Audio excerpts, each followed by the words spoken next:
Members అందరికీ కూడా నా హృదయపూర్వక శుభాకాంక్షలు నమస్కారాలు తెలియజేస్తున్నాను.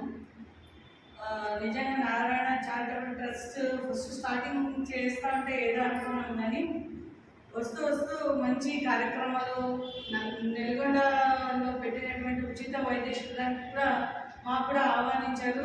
అక్కడ కూడా మేము వచ్చినాము. చాలామందికి ఉచితంగా వైద్య సేవలు అందించారు అక్కడ కూడా.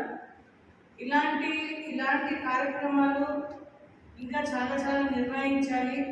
ముఖ్యంగా దీని కాన్సెప్ట్ పేద ప్రజలకి, గ్రామీణ ప్రజలకి ఉచితంగా వైద్య సేవలు అందించాలి అనే ఒక భావన రావడమే చాలా గొప్ప ఇదిగా భావించాలి. మనము దీంట్లో భాగస్వామ్యంగా మమ్మల్ని కూడా కార్యక్రమానికి పిలుస్తున్నందుకు నిజంగా చాలా సంతోషము, ధన్యవాదాలు తెలియజేస్తున్నాము.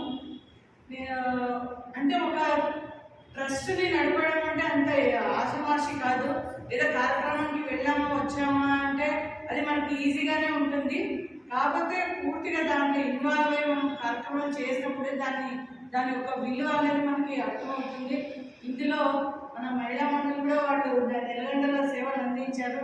వాళ్ళకి కూడా మనం ధన్యవాదాలు తెలియజేస్తున్నాము. ఇలాగా ప్రతి ఒక్కరిని కలుపుకుంటూ ఇంకా మంచి మంచి సేవలు చేయాలి అని మనస్ఫూర్తిగా కోరుకుంటూ మా సహకారం కూడా ఎప్పుడు కూడా మీకు ఉంటుంది అని తెలియజేస్తూ ఈ అవకాశం ఇచ్చినటువంటి కమిటీ మెంబర్స్ అందరికీ కూడా ధన్యవాదాలు తెలియజేస్తున్నాను.